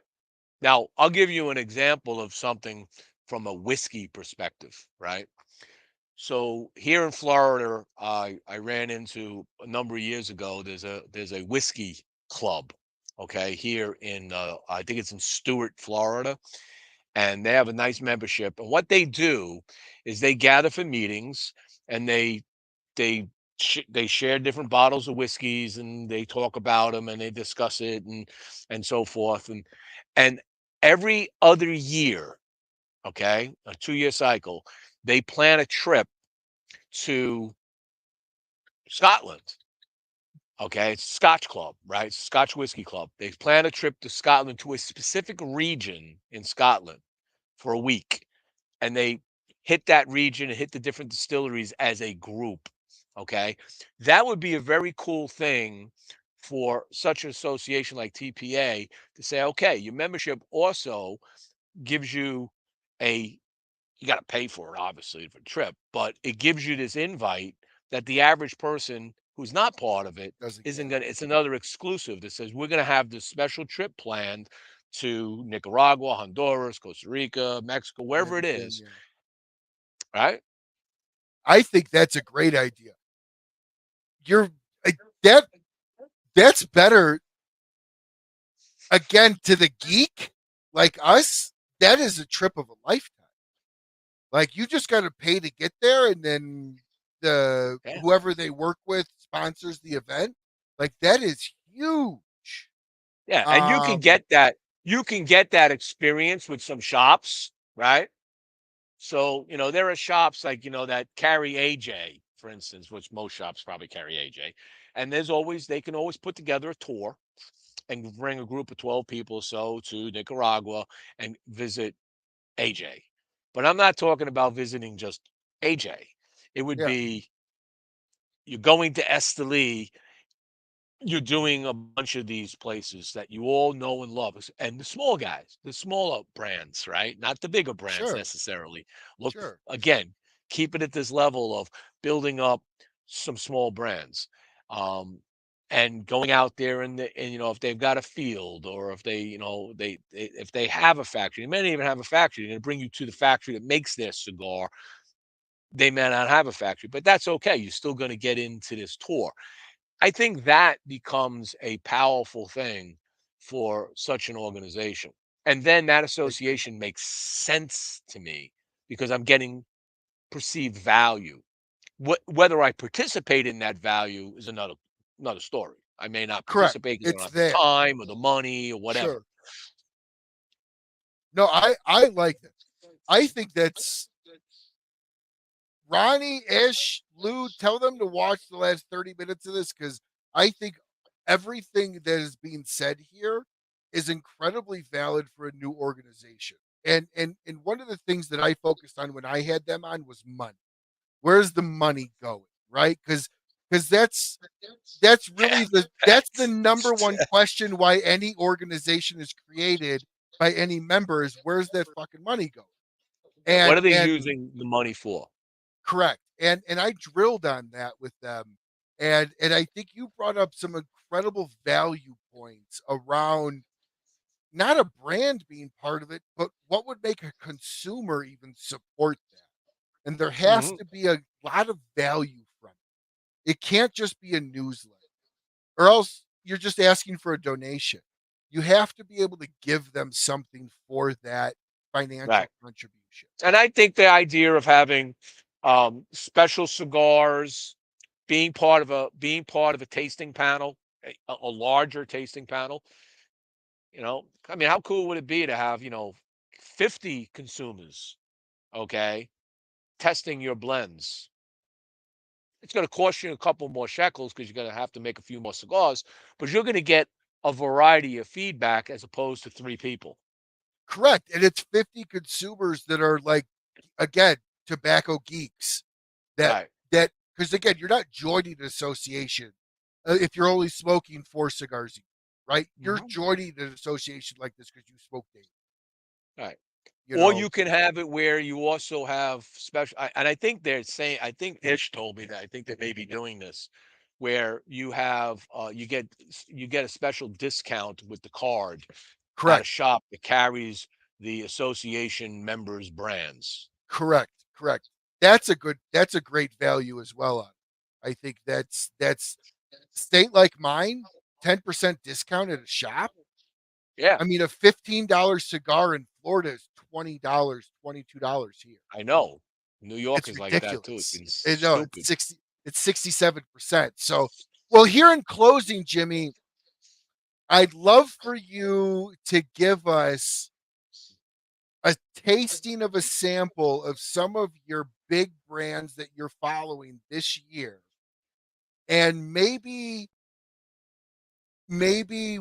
a brand or two that we might see on your top 25 list this year. Not the Ah, cigar, but a brand.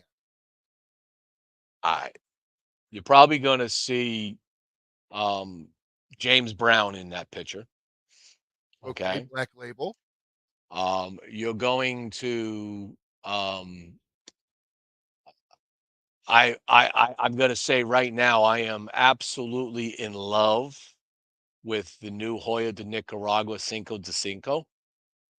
Very good I cigar. used to be a big Antonio guy until I smoked that cigar, and that immediately became my new favorite blend coming out of them. That is just hits me perfect. So yeah, you're gonna see that up on a list. Um, some uh, Don Teo cigars. Pay attention to them. Small brand, young, great historical story. Um, rock solid cigars. Expensive though. They're not cheap. They're in the $20 plus range for their cigars, but it's a $20 cigar that's worth $20 in the whole grand scheme of it all. You know what I'm Sure. saying? So Don Taro is one. What else can I think about? I mean, I'm just now getting into the PCA cigars. So the reviews are just going to start coming out now because I let them sit for about 3 months, acclimate to the way I want them, and then we start that process. Um, I Karen Berger all day long. Okay, Yes, doing I good agree. stuff. Very good. Um, I haven't seen anything new from Maya Selva, although I think she might have something new. I've always enjoyed her craft. She's always made my list because of what she was able to produce. One of the oldest uh, female-run companies in this industry. Um, Drew Now, Estate's always going to be on my list for things, but does the although Drew cigar have Estate to be is, new? does it have to be new? Okay, so the rule, so that's the rules of the game that everybody wonders. So Yes. I kind of follow something similar to what Coop would say. Okay, it would generally have to be a year or two. Okay, so it could be something I could review something that came out in 23 and it could be on a 24 list because I didn't review it in 23, but I'm not going to put a 22 cigar on it. Now, I've gotten some other feedback from people, even in the industry, that when you think about a blend, now it could be a new Vitola, right? Because remember, Vitolas, they don't all taste the same. They don't. Toros, Robustos, they Right. try to, but they're always a slightly different profile. Correct. But I've also been advised that keep in mind that every year they're using potentially different crops that they get the yield from. That may slightly change as much as they try to keep it the same. It's same blend, but that leaf is maybe wasn't the best crop that for that year that that leaf came from. So is it valid to put a another My Father cigar that's been around, or a Fuente 858. Did the 2024 858 blow you away that never blew you away before because it just was, for some reason, it was just a better crop? I don't know, but I don't do that. Okay. So I keep it around 2 years is where my stop point is. And of course it's whatever I got, and I can't do them all. So it ends up being what it is. Come on, Jimmie, we need you to do them all, man. Like we rely on Oh you yeah. to review every cigar that's made on the market for that year. But so,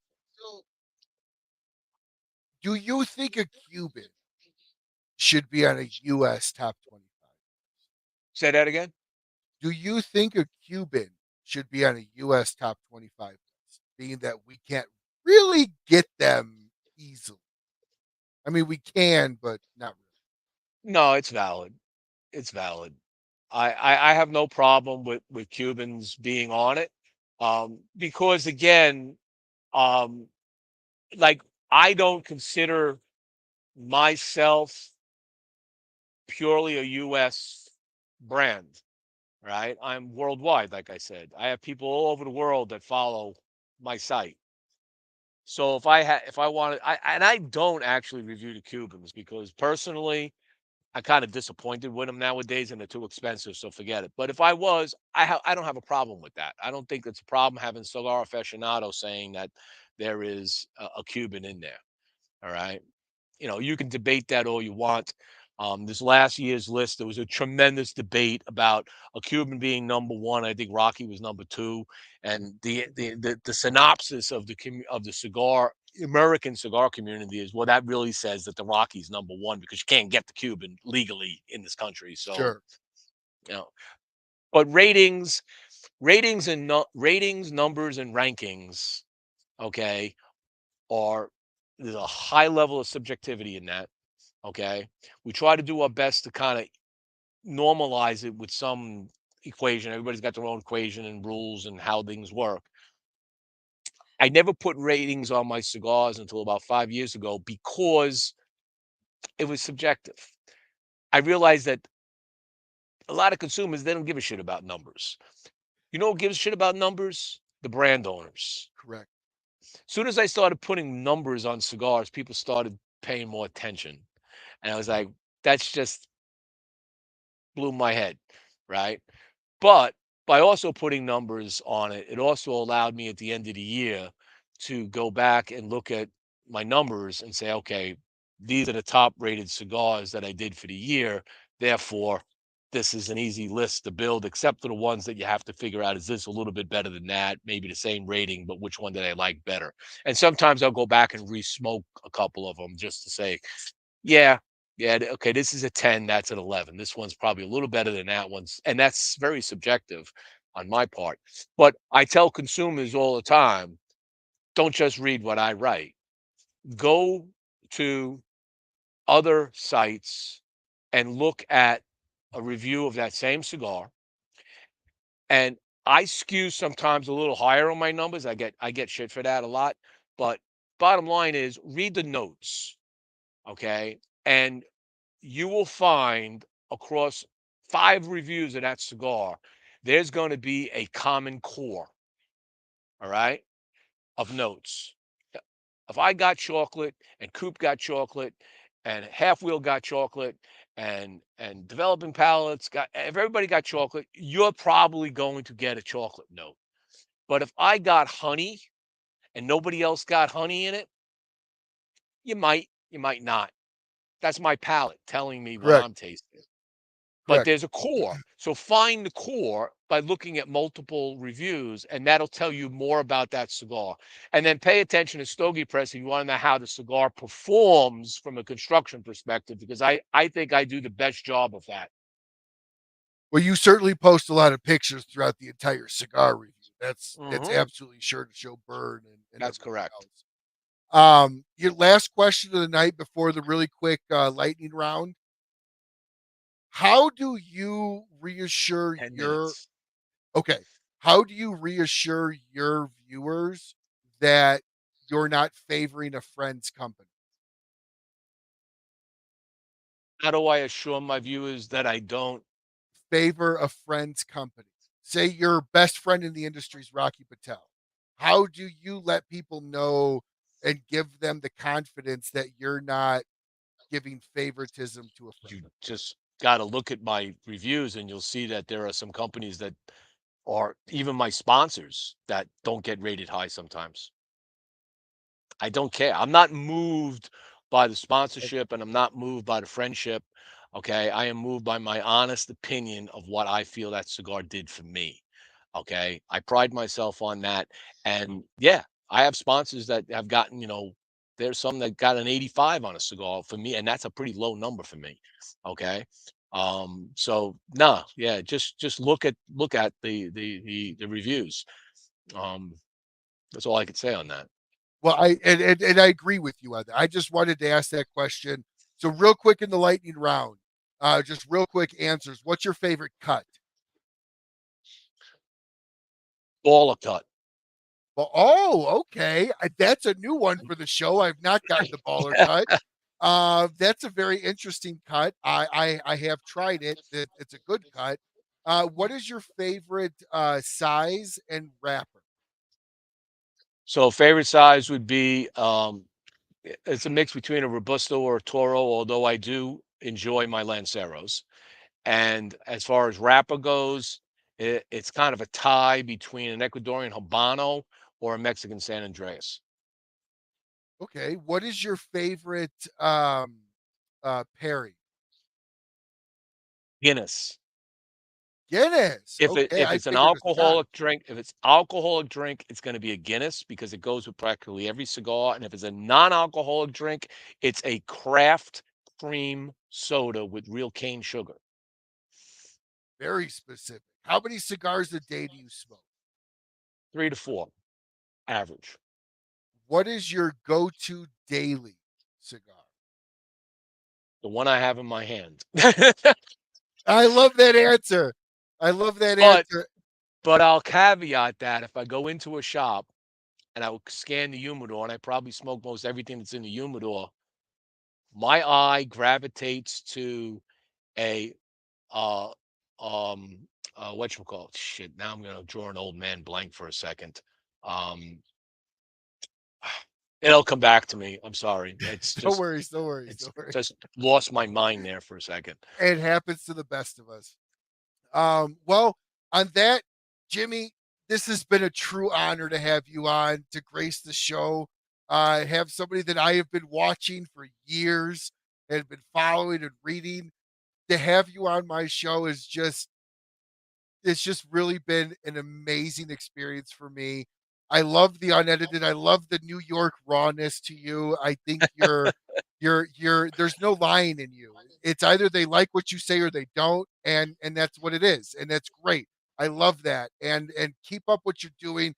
For those of you that are interested in looking at more Boston Jimmie and don't know who he is, I don't know how that's possible, but jump over to stogiepress.com, read his reviews, go back years, find some old favorites on some reviews, find some old greats that you have not tried before, and maybe they're still around, maybe they're not, but definitely check out his website and keep it up on your screen, bookmark it. He's always got great stuff coming out. And Jimmie, from the bottom of my heart, brother, thank you so much for coming on. And to everybody watching, thank you so much to the sponsors: Kristoff Cigars, ROCF, BAMF Cigars, Sagrado, Micallef, Big Sky, Cornell and Diehl Pipe Tobacco, La Aurora Cigars, West Tampa, Dunbarton Tobacco and Trust, and the big guy, Abe DeBabna, over at Smokin' for the Smokin' Studios of the Rocky Mountain Cigar Show, as well as Axe in the Oak Bourbon, which is the official drink of the Rocky Mountain Cigar Show. Thank you all so much for tuning into another live Thursday night episode with the legend, Boston Jimmie on. Check them out, stogiepress.com. And until we see you all again, smoke what you like, smoke as often as you can, and have a great, great rest of your week. Bye, everyone.